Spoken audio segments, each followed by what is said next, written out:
with the able governor of Kitui, Governor Malombe. Give him a round of applause.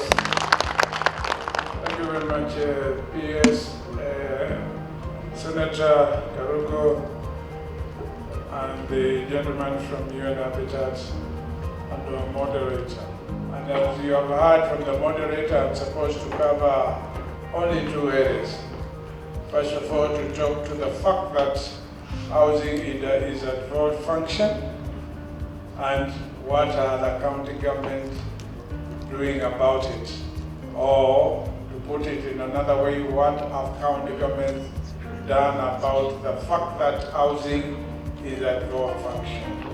And then I'm supposed also to talk about what kind of infrastructure we as counties have put in order to ensure that housing is developed in our respective counties.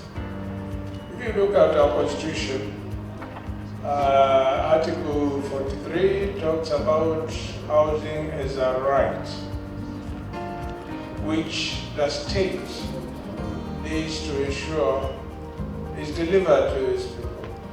And the state here talks about the national and county governments. That's what constitutes the state. And if you look at the constitution, because that should be the starting point,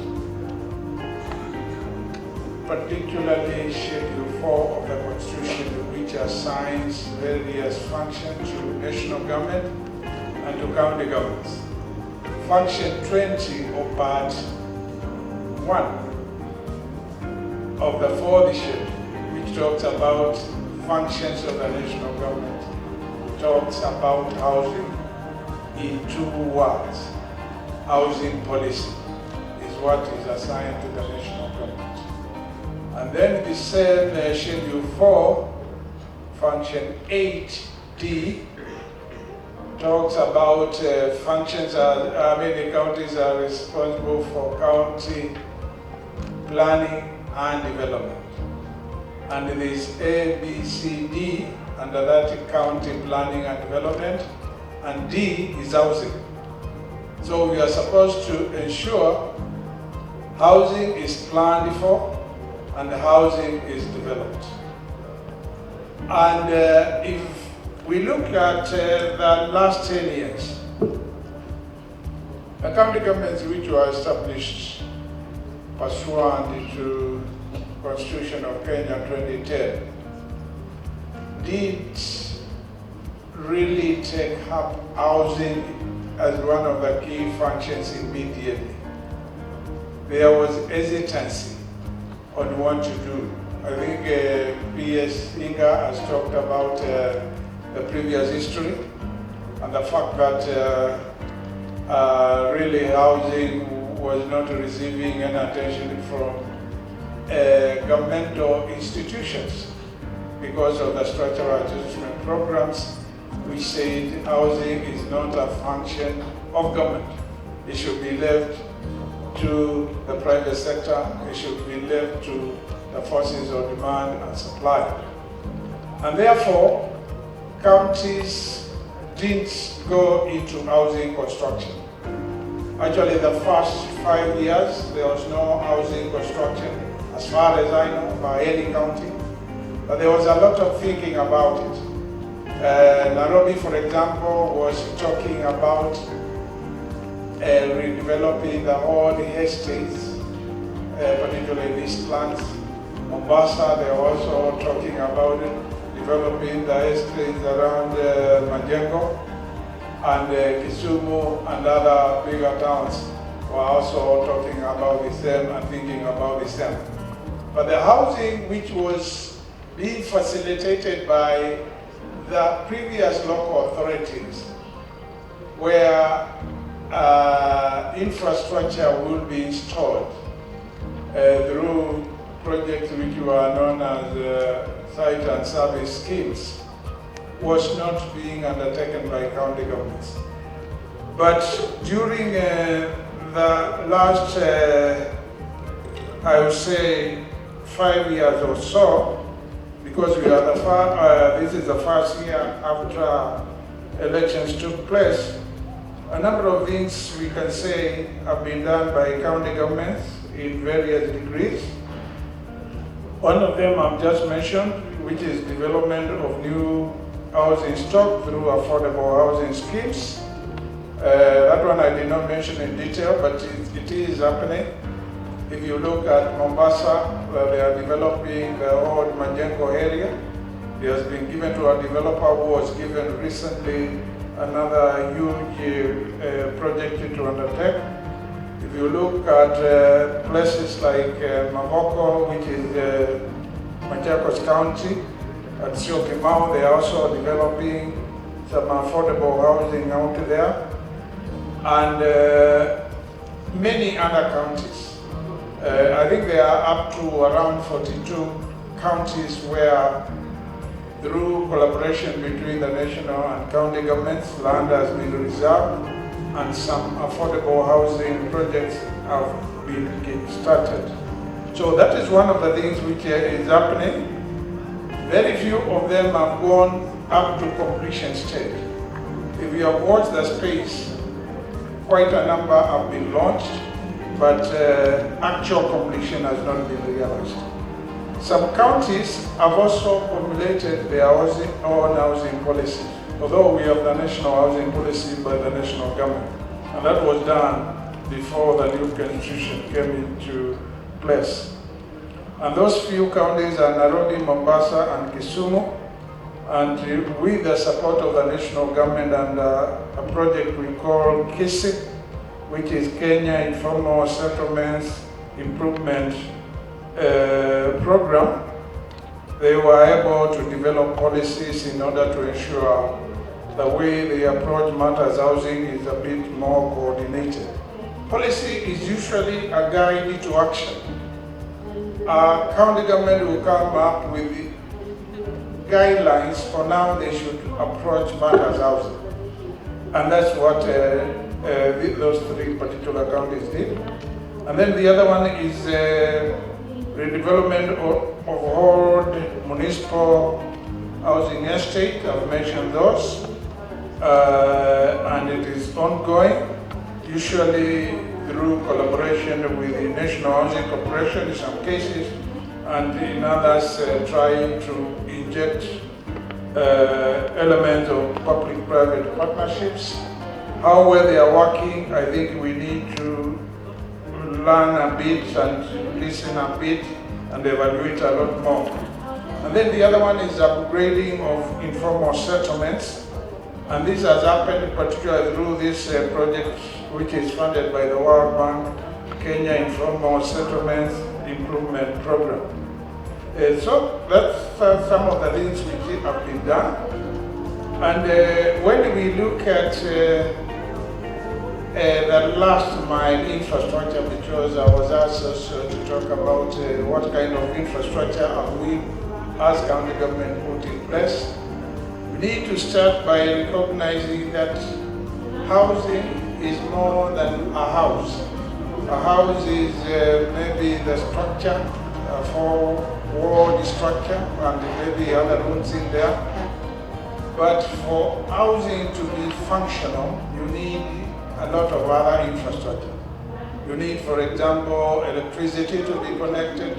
You need stormwater drains to work. You need also sewerage to be redirected from the house. You need the roads to be functional. And also you need other social infrastructure like health facilities, schools, etc., etc. And the question is, what have county governments done in that area of infrastructure? County governments have really constructed a lot of roads in the urban areas. I think most of you who come from counties will agree. A lot of the urban roads for county governments together with the Kenya Urban Roads Authority, Kura, has done quite a lot, together with the Kenya Power Lightning and also the other company which usually was doing rural electrification. REA, it the Rural Electrification Authority, but the name has changed. They are now called something REREC. Also, together with those, I think county governments have been able to extend electricity to even smaller and medium urban areas. And then when we come to issues of health schools, again, health is literally a fully devolved function. County governments are provided healthy facilities, and when those such facilities together with schools are provided, then people can invest in housing in those particular areas. So county governments have done all those kind of things so that housing can thrive. So, in short, because we need to be truthful, very few county governments allocate money to construct housing. If there is any county here which has allocated money from their budget, maybe they can tell us. But what they are doing is to facilitate, because although housing is our function, we need to ask ourselves within the framework of our resource envelopes, can we afford to directly allocate money to construct houses ourselves? And if we do so, how many houses can we be able to deliver per year or even in over 5 years? We all know almost 60% of the informal settlements in this country are occupied by people who really do not earn a lot of money. And most of the houses which are developed in this country, they are out of the reach, particularly in terms of purchase, even in terms of renting. They are out of the reach of the majority of the people. And then you ask yourself, as a county, with the meager amount of money which is at our disposal, can you set aside that kind of money to cater for a very small percentage of your total population? Politically, will that be acceptable to the people who have elected you if you are governor?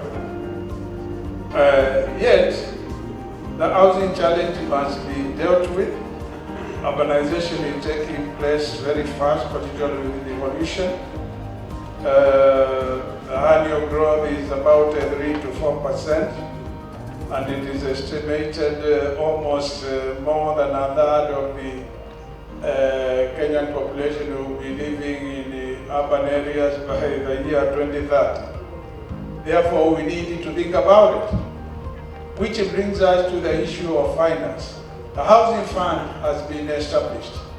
We need a bit of clarity, and maybe PS will talk about that a little bit more.